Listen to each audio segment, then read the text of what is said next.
All right, welcome. I'm going to show some more games from Team 4545 League at ICC. I'll post the link, several links here in a little bit. Going to analyze these games, try to help the guys play a little better. Okay, we have Caro-Kann so far. What? Never mind. My interface was doing something. Okay, exchange variation. So Panov attack, Panov-Botvinnik attack. White's trying to get a nice open position. He's willing to accept the isolated queen pawn, and black should be okay against this. I think that's premature, though. I don't think the bishop belongs on this square. Objectively, what black wants to do is get a blockade on the isolated queen pawn. Okay, eventually he's going to make this exchange, but he wants to wait. He wants to wait for this bishop to develop first. Then he will take it, so this bishop takes two moves to capture.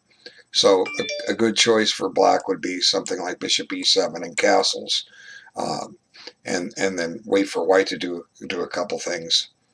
So bishop e7 avoids a pin and thus pressure on this square. And if white plays here, well, we could both castle, and I could take now. But now one thing black has to make sure is white doesn't eliminate this isolated queen pawn by advancing it. So let's see.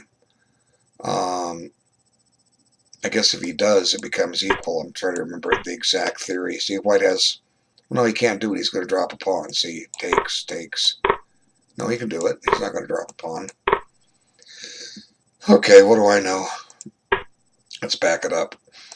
But I think this is the wrong choice because if you take at some point, there's never going to be an isolated queen pawn. Okay, where's my phone chirping?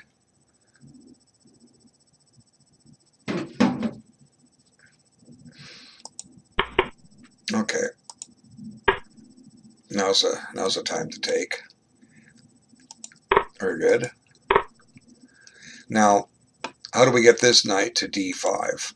Let's plan a route. Okay. Well, usually we might want to use this square, but we can't get there. The bishop's in the way. So one way would be try to go here, here, and here.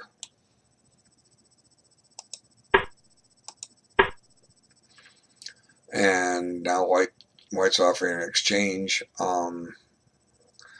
Okay, what should black do here? Should he exchange? Well, one thing about not exchanging is that it would help black's plan. Like, for instance, if black plays bishop d7, if white plays bishop takes b4, that helps the knight find its way to d5. Okay, now, so we don't want to make this exchange unless we have to. Making this exchange will develop white's queen. Why develop your opponent's pieces? Develop your own. So I prefer bishop d7 here, unless there's something tactically wrong with it. You see, now this just helps white. Okay, let's play bishop d7. Now I always ask a question: what's white going to do? And the answer is we don't know. But suppose he takes. See here I'm showing how white or black is setting up the blockade, and then we could even. Well, let's see. I'm not too worried about dropping this bishop for this knight. Let's just play here, or we could do this move, and if white plays here, let's develop this rook. See what I'm doing? I'm not doing any magic. I'm just developing pieces. It's like these moves are no mystery. It's like show this to Magnus Carlsen, and the idea behind these moves is he wouldn't sit there and scratch his head and see, gee, Coach Bell, I could have looked at this position all day and never come up with this plan. No, of course he will come up with it right away. All right, takes. We'll take with the rook, gain a tempo. What's he going to do? I don't know. Come back here. Well, just put it there. That's where we want to be. Now we've erected the blockade, and then the objective is to trade down and win that pawn in the endgame. Eventually you want the king on d5. You want to get a knight and pawn ending. or knight versus bishop ending, get that king on d5 and use the knight to go elsewhere. Anyway, so check. This helps white. White, now white did not move his queen here. He didn't. Black did. Black moved white's queen here. Move your own pieces. Don't move your opponents. Okay, so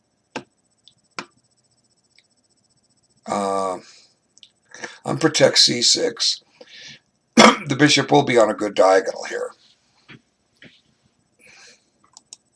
And white did need to get castled, but when's he going to get this blockade set up? This you can't go here now, but you could go here.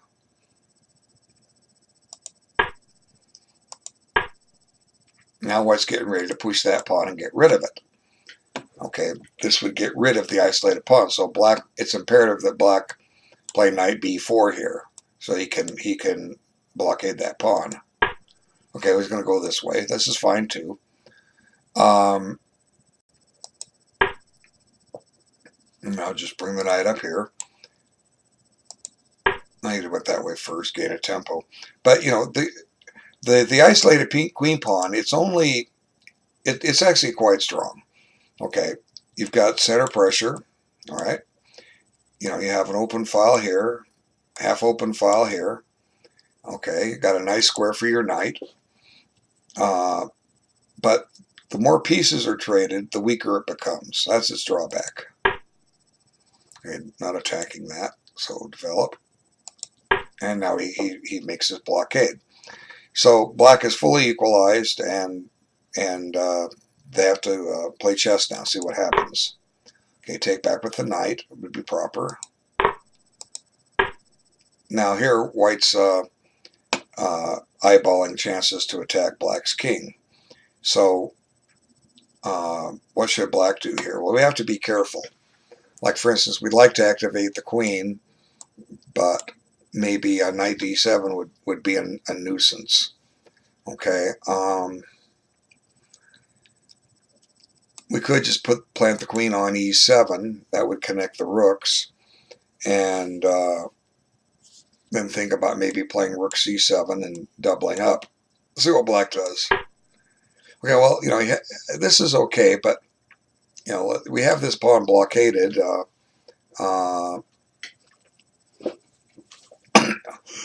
Excuse me. Let's just keep it blockaded. Black, by the way, is not threatening to take it because of the old tactic. So let's see what white does. Okay, shutting down this diagonal. Maybe black had ideas of coming here and threatening a checkmate. Maybe that's what he's trying to do. That would be a fork, I suppose, or would it? Let's burn a move and find out. Now we can play this. But, he can come over here, right? You're going to come down and steal that guy.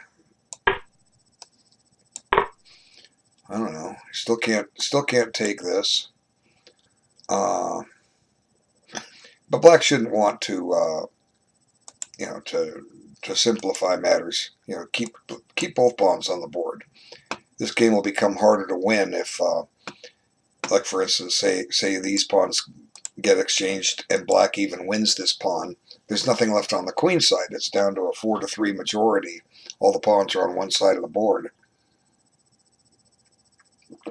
Okay. Let's come back to what happened. So f3, you placed there anyway. So what do you play? Do you play a3 or b3? If you play b3, you're putting the pawns on the color of your bishop. If you play a3, you're softening up the b3 square. So always an interesting choice. And that's an interesting choice. I like that because you didn't weaken anything. And maybe, with a little luck, we can find ways to make threats down here. If I figure out how to drive that knight out of f6 and get a checkmate. The game still looks about even. But I'm going to stop and pause for a second. I've been watching the time. I usually watch the time. These rating levels tend to do a better job with it. But White's doing a great job with his time. He's actually in time pressure. You know, I've said you should have about 23 minutes on your clock at move 20, and have about 45 seconds left on your clock at move 40. I'll just repeat it because not everybody watches every video. The average chess game lasts 40 moves. Half the games are done before then, half keep going. Usually at move 40, well, always at move 40, you can tell what the likely result is. Will white win? Will black win? Or will it be a draw? And doesn't mean it'll turn out that way. We're saying a likely result. So the we want to get to move 40 is with maximizing using as much time to maximize our chance to find a good move.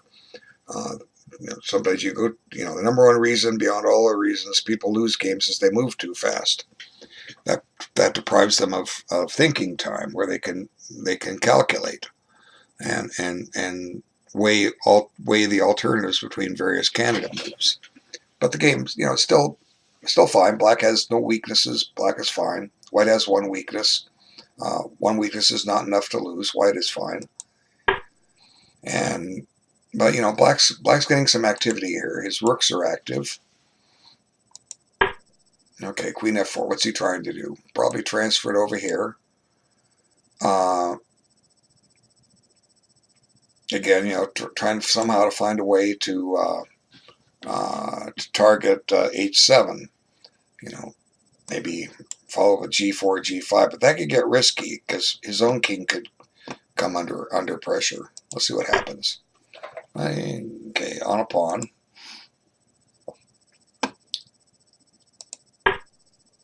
Protects. Now here black is starting to slow down a little bit. He was going a little too fast there. Okay, so here the idea is the only piece white could figure out to try to get rid of this knight was his own knight. It was too difficult to find a way to get a rook to sack the exchange on f6. Black should still be fine. Like I said, I would be tempted to bring the knight back to d5, but that's me. But there are starting to be a conglomeration of white pieces here on the king side. Okay, so he did it. Attacks the queen. Now, this is interesting. The threat is a check. Is that enough to win? This is a threat. So you can't play... the knight's pinned, too. Look at that. See, the knight... it can't return to f6 because we dropped the queen. Not to mention the fact we would even drop the knight first. Okay, let's see what he does. So he saves his rook. Check. And taking advantage of the pin. Ooh, this is dangerous. There's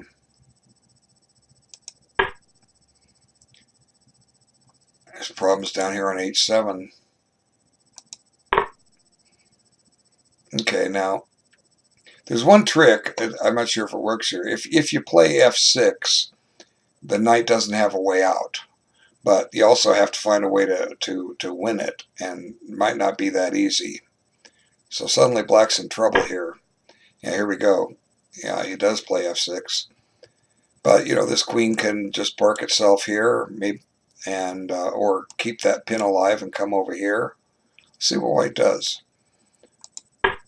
He comes over there. Now the threat is to win another pawn with a discovered check. And you could almost do it because this knight remains pinned. Okay, so here, pressure down here. Brings the queen back. More pressure on e6. Pins the rook. White's low on time. He's got to play accurately. Now that's interesting. I didn't expect that. Why is he... oh, he's going to take here.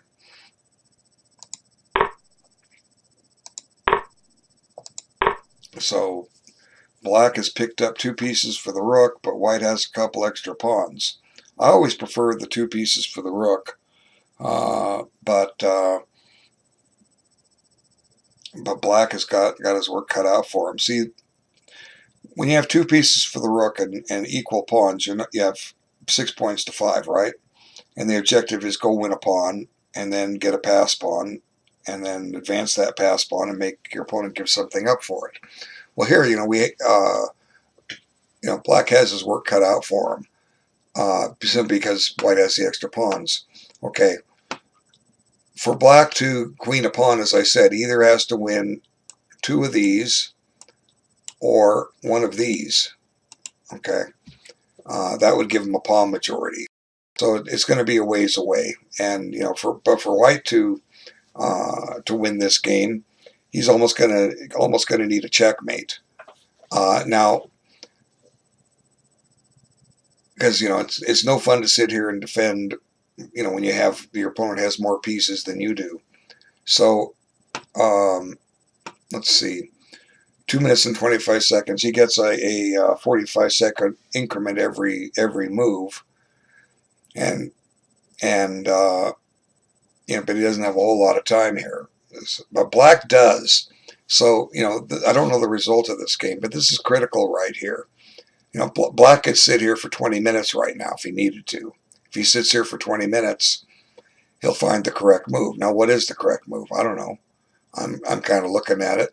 The main thing we have to watch out for is that somehow this conglomeration of heavy pieces doesn't go get a checkmate against this king. Find a way to activate. These pieces are all looking good, but they right now they don't have any targets. So, but black should take his time here, and he comes up with a. Okay, that's a good move, unless I'm missing something. The idea is if you move your rook, we'll trade queens and double pawns. But white can check black's way and keep the queen on the board, and now he's able to check. Okay. Now queen takes f4 is a threat. So what should black do here? Well, there is a pawn available with check. That might not be a bad idea, although you are stepping into a pin again. See, queen takes d4 check, I would expect. And now the white king has to run. Okay, so suddenly things got a lot better for black. White has a rook and pawn with the 2 pieces. Black still needs to win either 1 of these pawns or 2 of these to get a pawn majority. So I would think it's easier to win 1 of these, but would it make sense to win 1 rather than 2? Now there might be some tricks here too. We have a pin we have to watch out for, but I'm looking at ways. I'm looking for themes to try to break this diagonal open. Right now I don't see any. Would a rook down here be useful for white? Well, it probably would be. But for now, black is suffering from a pin. He's got plenty of time on the clock, so again, he should think. And this move is reasonable. Getting more power on the D file. Okay, but G6 is going to allow, or G3 is going to allow bishop takes F3 check, and that could be very embarrassing. That would be mate. Wouldn't that be mate? Yeah, that would be mate. Okay, so let's see what it comes up with. Okay, queen G3. Now, can we do better with this knight? What if we put it here and threaten to check? Very good. Now the pin was broken. It protects the check, but now both of these rooks are unprotected. So, it's starting to look like maybe there could be a combination for black here. I haven't found it yet. That doesn't mean there may not be one. Now, you just imagine this knight off the board. This is not, doesn't give a checkmate, because black has stuff to, or white has stuff to cover up. So I might just go place this knight on e5. That way he's centralized and shutting down the e file. This rook couldn't come down. Let's see if he plays knight e5. Okay, now he's okay. I was looking at that, but you're trying to capitalize on the back rank. I don't think this works. Or maybe it does. Let's see. Let it go. Let's see. Rook takes. I guess you can take here. That puts black up a piece. Okay. If you take the other way, see, this isn't a mate. We have the X-ray defense, and black's kind of embarrassed. But queen takes.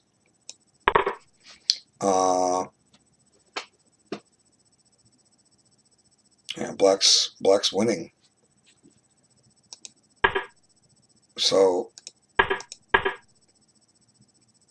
apparently this move is not correct. Better have kept the pin. Okay.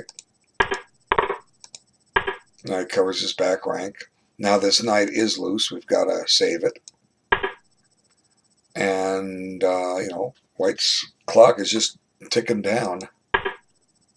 Okay, so he's trying to get something going. Counterplay. And black is clearly better here. The queen trade only helps black. Okay, now almost have a sacrifice here, but not quite. Let's see. Bishop takes, queen takes. And you're going to pick up this pawn. Getting a lot of pawns for it. You can almost do it. Gets 3 pawns for the bishop, I think. But there's my suggestion from earlier. Just put the knight on a nice central square. And, this, maybe it adds to the firepower of a sack here. White needs to save his queen. And there it is. Check. And black is clearly winning this now. He's going to win the exchange and be up 2 pawns, and this pawn is in trouble. Now there's no need to rush to take this. It's pinned, right? So let's play. It gets tricky. Rook d2. Now if queen checks, king up to h7, and maybe he tries rook over here, but that's going to allow a checkmate by queen h4. Let's see what happens. Check. I didn't. Well, let's see.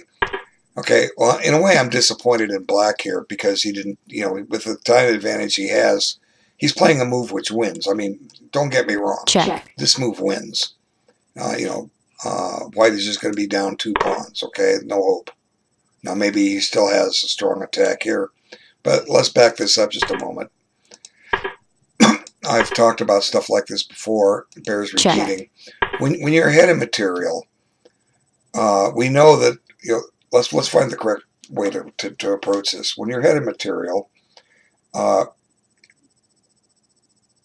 if you trade down to an ending, you're going to win it. Okay? Like, for instance, when these get traded, if black can trade queens and rooks, he wins the king and pawn ending with ease. Well, that's obvious. But white's not going to allow that unless he has to. So my first objective is play for mate. That'll end the game fast. Okay? And if you can't play, use your extra material to play for mate. If you can't play for mate, play to win more material and still look for mate. And then if you do trade down to the ending, it's all that easier. Okay, so let me see. Let me check something here. Says the Twitch machine got unplugged. Oh, brother, is the stream laggy for me only? I don't know if it's laggy for you or not.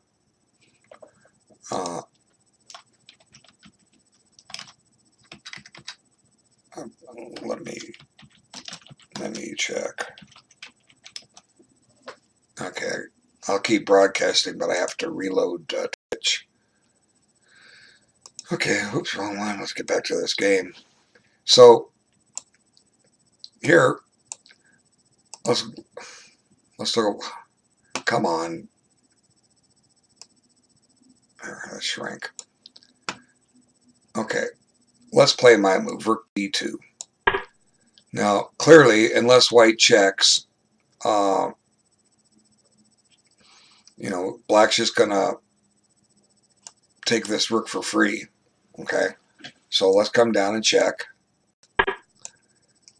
And I was calling this mate, but actually it's not check. white. White gets to deliver his queen Checkmate. first, right? But the most important thing here is white is out of checks.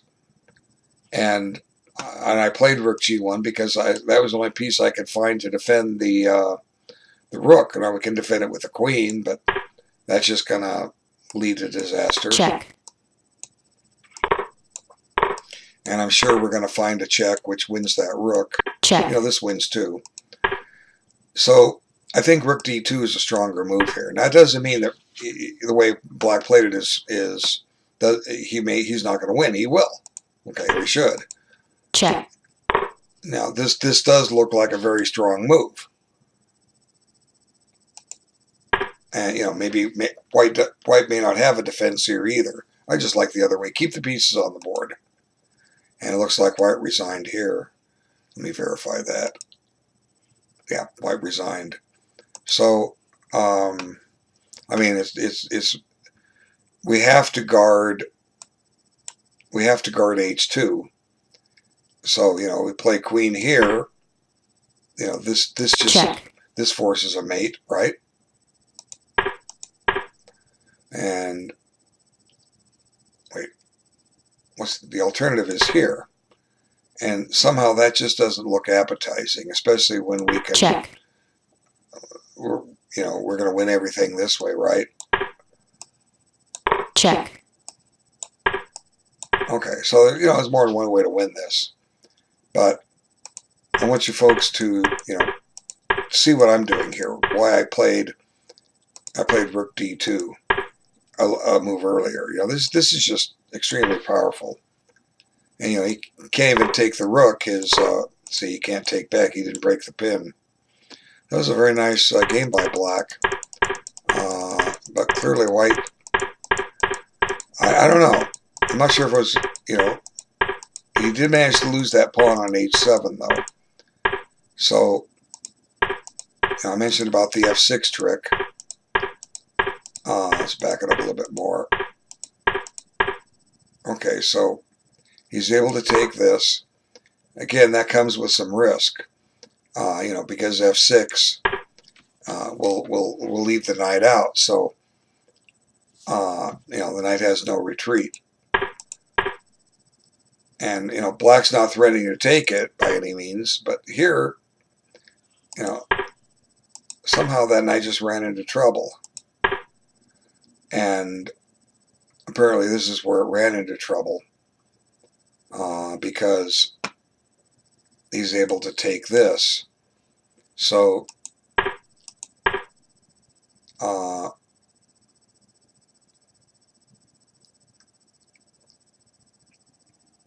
maybe white should try this move.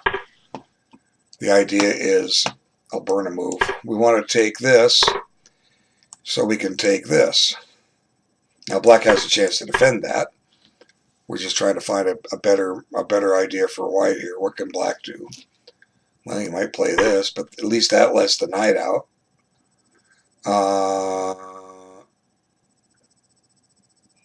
Yeah, black. Yeah, this is no good. This f5 looks strong. So let's see. So it was some risk taking that thing down there.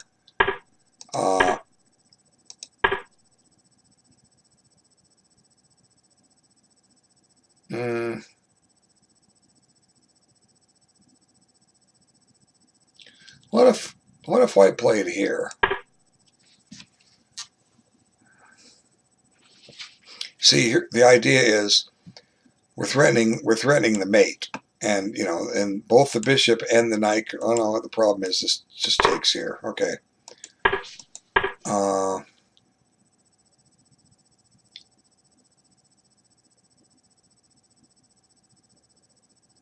Yeah, looks like black has this thing defended.